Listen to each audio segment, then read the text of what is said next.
And we're live. So welcome everyone, and thank you for joining us here today on Chainlink Live. I'm Mike from the Chainlink community team, and I'm really excited to have with us here today Michele, the Chief Marketing Officer of Finexus. Michele, welcome to Chainlink Live.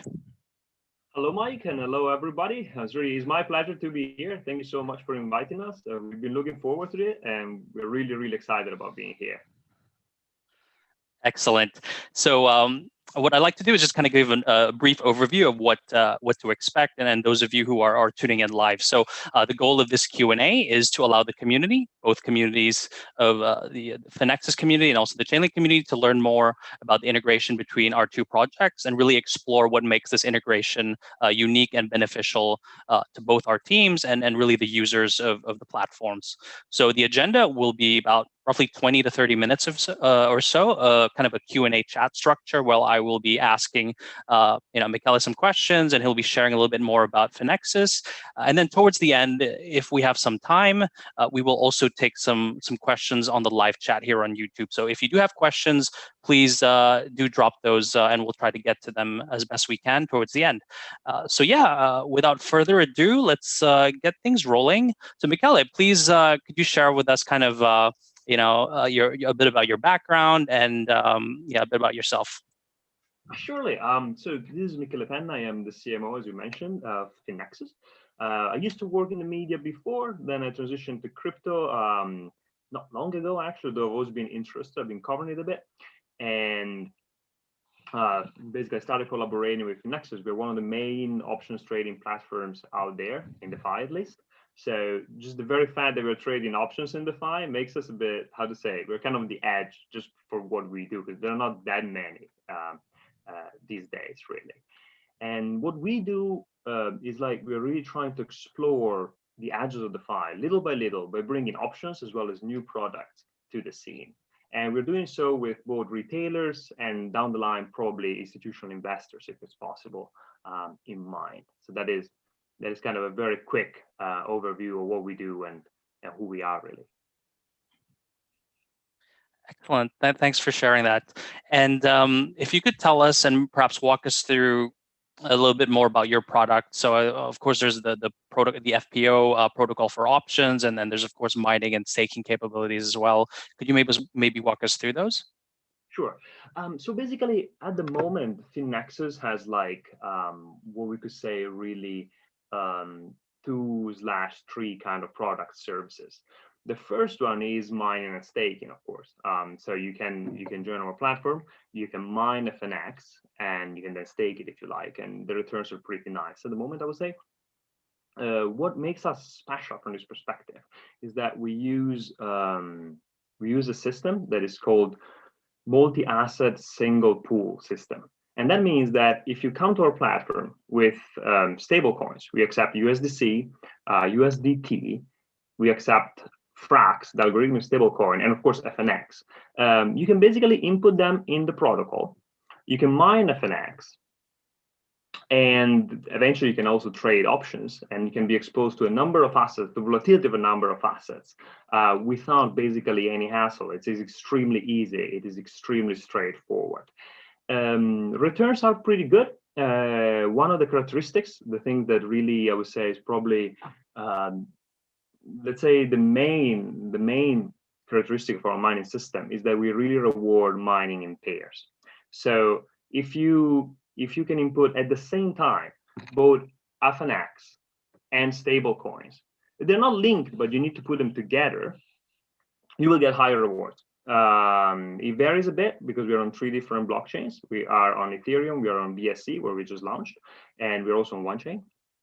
So the mechanism is a bit different on the 3 of them, but fundamentally the idea is the same. If you can put down both stablecoin and FNX, you're going to get higher rewards, which were at the beginning for early investors that went up to 320 times if you were staking for 3 years. So a funny story is actually from the marketing side of things. At some point, some of our users were saying like, that's too high, like it's impossible. It's just like, it cannot get 320x. Of course, the reason for it is that we were asking users to stake for 3 years, which is a very long time in DeFi. You can imagine it's very long. But we had to drop it in marketing because people were saying, "Like, this can't be true." So eventually, even though it is true, we had to stop saying it because it was a strange message to many users.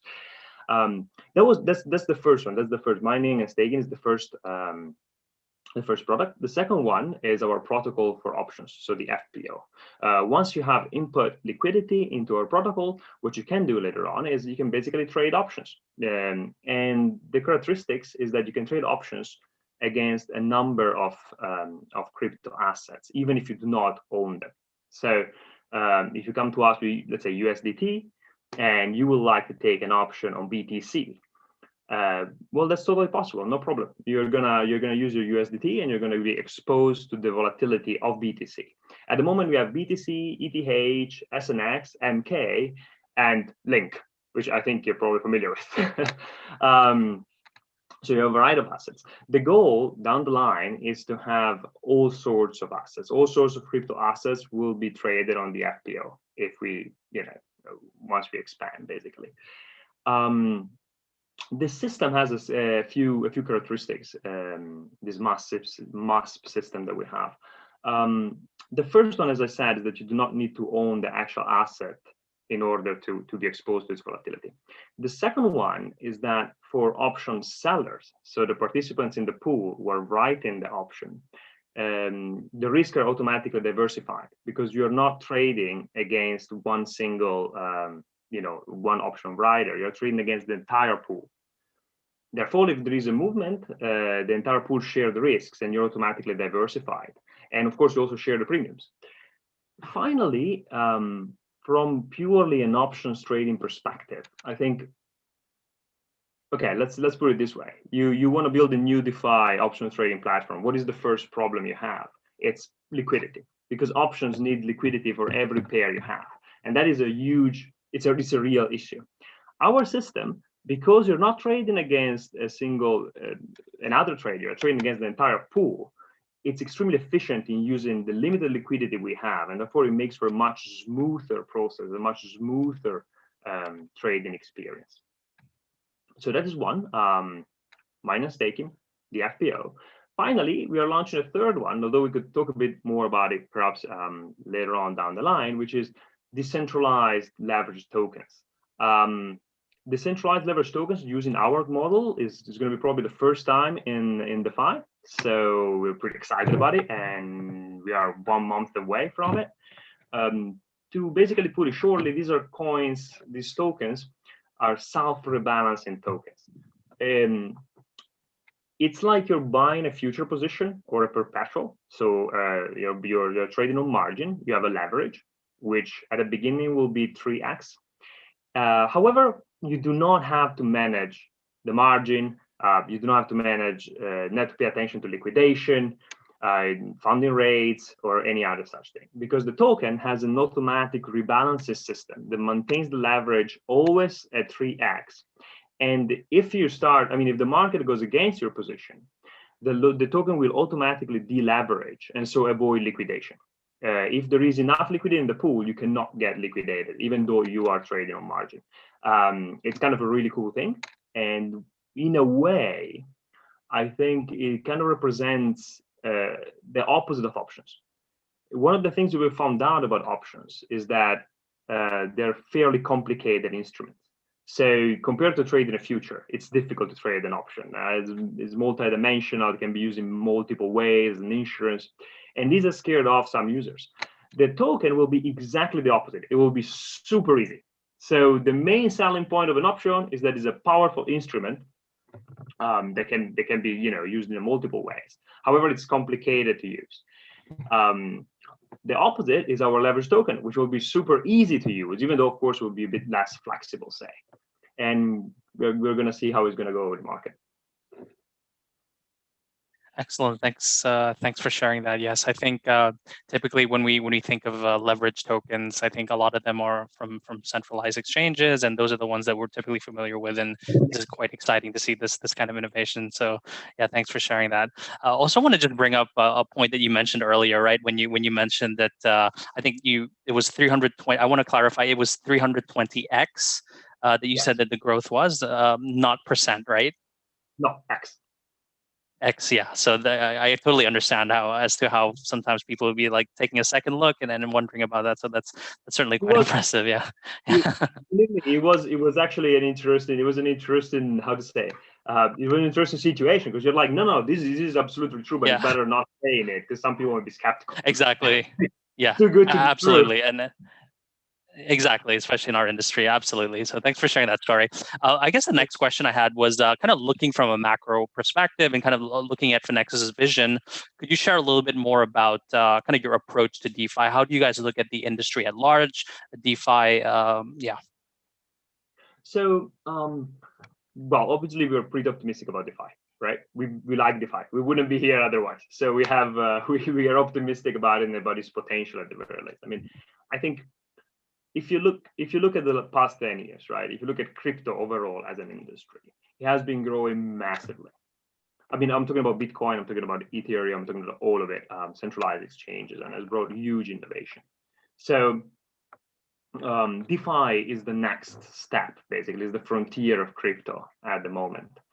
And if you look at the technological developments, if you look at the capitals that are moving into DeFi, you can obviously see that in 10 years from now, probably in less than 10 years from now, this will be like Bitcoin. It will have some kind of institutional adoption. So you're seeing like people were really skeptical about crypto a few years back, and now you have institutions moving in. DeFi, it's kind of still edgy, but we will have it. And the reason for it is that we have the technology, there is the capital, there is the interest. So obviously we think that it's going to be very interesting to see what happens. One thing from a business perspective, I mean, working at FinNexus with options in DeFi, is that you really don't know what's going to happen next. It's like it's a field that changes constantly. There's always something new happening, and you can never predict. Like it's very hard to make a plan. Like you make a plan and then you have to change it because you don't know what's going to happen a year from now. And I think maybe this is true for all entrepreneurship. Certainly it's true maybe even in legacy finance to some extent. The markets are always unpredictable. But I think in DeFi, you really have this feeling there's always something new to do, that you always need to be flexible, that you cannot sit and just wait. You always got to chase the next thing and see how we are going to go with it. And that's also what we're trying to do at Finexus, because we started with options. We thought that options were something that was not present in DeFi 1 year ago when we launched, basically. It's still very niche. But we're launching the leverage token, which is something absolutely new. Why? Because we think the market needs it. And I'm sure we have some plans. Those plans do not cover next year, 2022. But I'm sure that we're going to be doing something new in 2022. I don't know what, but I'm positive that we're going to be doing it. Awesome. Thanks for sharing. And also want to know a little bit more about your vision and really your approach when it comes to governance with Finexus. Can you share a little bit about that? Surely. So we value governance a lot. We are trying to make it as open, as inclusive as possible. At the moment, of course, the project is not, and the governance is not entirely decentralized. So there's a central team. We are going to decide, if we should vote on this, if we should vote on that, because we're still at that stage, basically. In the long term, what we want to do is we want to basically connect our governance system to our protocol. So everything will be completely automated, completely decentralized, and the community will have control over everything. At the moment, at this stage, is not yet possible. That's the goal. So what we are doing right now is basically we have a forum. The forum is pretty active, and we're going to have discussion going on there with users chipping in, saying, having their say. And then the central team will decide whether we should vote on this or should vote on that. And then we are going to have votes, and we have plenty of those. Like there is a vote ongoing right now about an FNX burn, a tiny one. We basically really try, I think, to get the community involved as much as we can in our decisions, because I really think, at least even personally, I really think it's important for DeFi projects to have a strong community and get everybody in. It cannot be something untransparent and something kind of closed, like a black box in which, I offer a product. We really want everybody on board, everybody have their say, and everybody have a share, basically. From a purely technical perspective, our governance system works on FNX. So if you own FNX, you're entitled to vote. And so far, the system has been working fairly well on both OneChain and Ethereum. One big news is yesterday, we finally completed our deployment on BSC. So a month ago, or less than a month ago, really, we launched on Binance Smart Chain. That was one of the biggest news we've had recently. And the deployment, of course, it took a little bit. Finally, yesterday, our governance system has also arrived on Binance. So you can actually vote on BSC as well. We have 3 blockchains, and things seems to be working pretty smoothly. Excellent. Congratulations on that. That's great news. Yeah. Sure. So I'd like to kind of ask also about the community. So you did mention, as you talked about, governance, right? And that's kind of where we're quite interested to learn as well, because in our industry, community is everything, and kind of working towards building a stronger community and working alongside them to build our protocols and in DeFi as well. Could you share your thoughts on the role of how your community has been playing a role in your growth, and how do you guys see community? As I was saying earlier, I think community for any DeFi project, for us or for anybody else, I think it's really essential. You're not really going to go far if you do not have a strong community that is committed and that likes your project. For a number of reasons, essentially. One of them, of course, is that you want to have many users. You want people to get involved, and you want people help to promote your project. But the other reason is also that I think in the general feeling in crypto and in DeFi is that if the people like a project, there are many retailers. If people like a project, they will come, they will tell others, and they're going to join. If you do not have that, if you cannot generate that, it's going to be very hard to survive. And that's why it's important to get everybody involved. That's why it's important to be transparent, to tell everything to your community. I would say if we for us particularly, because we trade options, I would say our project has 2 stages. The first stage was to get as much liquidity as possible in the protocols. Without liquidity, the protocol doesn't work. So we need the liquidity in order to power the options trading. But the second step is going to be, and that's what we're trying to focus on right now after having launched on BSC and after launching this new token, what we really want to focus on is to get people to trade as much as possible. Because we fundamentally believe that if you want to survive in the long term, you need a use case. You need people not just simply to stake and mine, people need to use those funds and trade it. And that's where the community comes in again, because you want to try to educate new traders as much as possible about how to use options, about how to use this leverage token, about to use the next product we're going to launch, so that they can actually do it, and your platform will live. It will have a reason to exist, a real use case. Otherwise, I think in the long term, you can't just be a kind of staking and mining project. You need to have a reason to exist, and you need to get the community on board for that one. 100% agree, and I think that's going to be absolutely important as we create value in the ecosystem and the industry. So thanks for sharing that. So I'm just going through kind of live chat. It seems that there's not many questions aside from what we've been sharing and what you've been sharing so far. So I'll just kind of head towards kind of the last question, and we can wrap it up a little bit early today.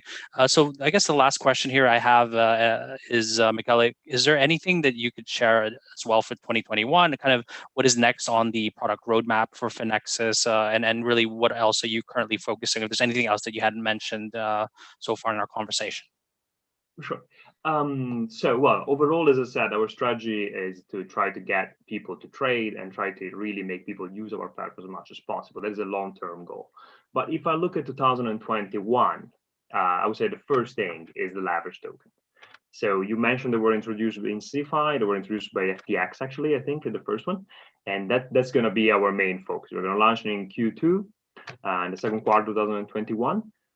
Should really be in a month or so. We're testing it internally. with that, I can say we're going to have a public testing and then a beta version, and then eventually the final product, I reckon, in a month or so. And that's really what we are trying to work on, as I was mentioning, also as a kind of complementary offer to our options. Then down the line, we're working on an insurance product that will hopefully automatically insure people and traders who are trading with our options. But that's just studying it. And finally, a thing that we've been thinking a lot about is actually to introduce pairs for option trading, but based on traditional financial assets. So it could be commodities, it could be currency, it could be stock even. We are starting to study this. The logic behind it is twofold. One is, of course, to get as many products as possible out there, because everybody's excited when there's something new and you have a more comprehensive offer to the public. But the other reason is also because I think one of the weaknesses financially of crypto in general is that assets are so correlated, and this can scare investors away. So if you can get pairs that expose you to the volatility of traditional financial assets, like say oil or gold, you can basically diversify your risk away. So you're not investing in assets that are all strongly correlated, and if one goes down, the other also goes down. That way, we would have on our platform a very comprehensive solution whereby investors can come and can trade these assets and that asset and that asset, and these assets are not related to each other. One can move up and one can move down, and therefore they can diversify the risk much better. This is a long-term project, so we are not really actually working on it at the moment, but we are trying to figure it out. That's what our long-term plan is. On the short term, we're also working on layer 2 solution, because we're working with a number of projects actually to launch it. I think one of the most common complaints we get is that Ethereum fees are really high, and unfortunately, so Ethereum in this sense is a bit of a victim of its own success. I reckon everybody's using Ethereum and the fees have gone up a lot. So we're trying to look for new solutions. One of them was going on BSC, and one of them will be developing layer 2 solutions, as many as we can, to offer a cheaper and smoother service to our community. Awesome. Are you able to share which L2 in Ethereum, or is that something we'll have to wait for? One of them is OneChain. We are working with them at the moment. Of course, we have a strong relationship with OneChain. I can say, because we are just at the kind of testing stage, so I'd rather not make other names, but we're also talking to other platforms at the moment. Excellent. Yeah, thanks for sharing the kind of product roadmap, and then a lot of things to look forward to. So I think that's really exciting. Yeah, I think DeFi. I'll say it's always in DeFi, never a boring day. Absolutely. Totally agree. So yeah, kind of the last question I have here really is, the audience would like to learn more, of course, and we'll drop those links. But really, where would be the best place for kind of a new user, new community member to want to reach out and learn more about Finexus? What are the best places to go?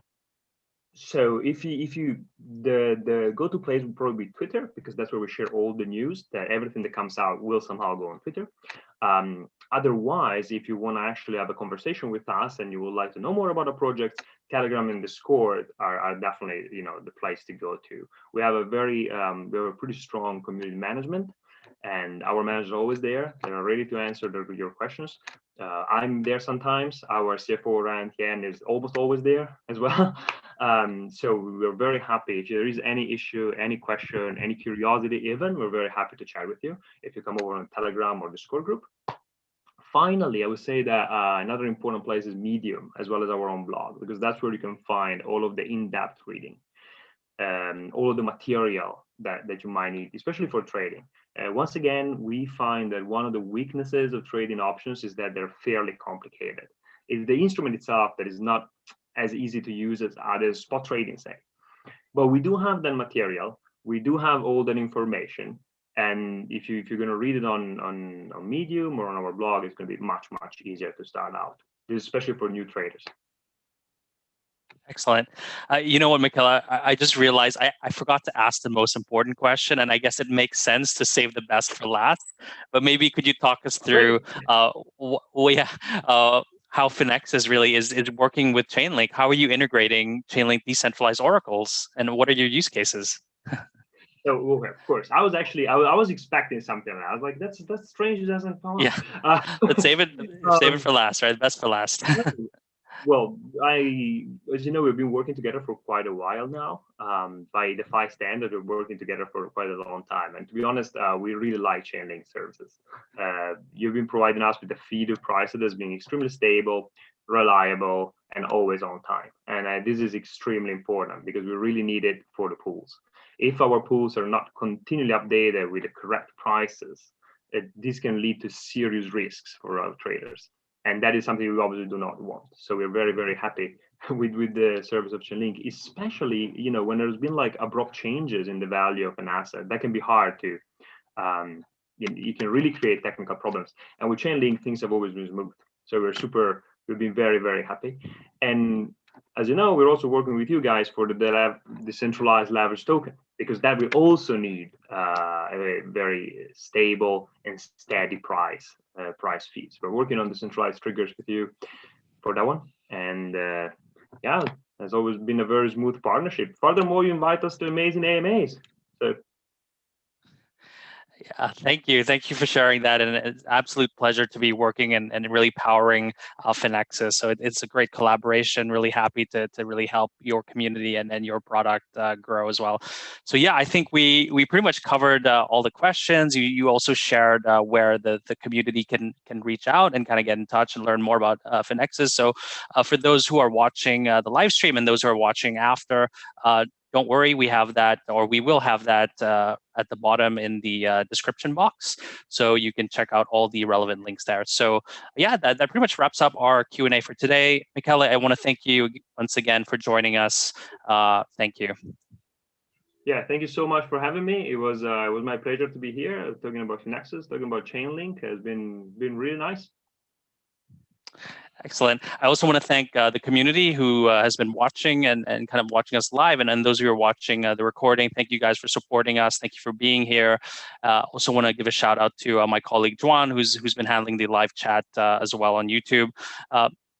That is it for today. Please do hit the like button and subscribe to the official YouTube channel here on Chainlink. So yeah, thank you all, and we'll see you next time. Bye. Thank you so much.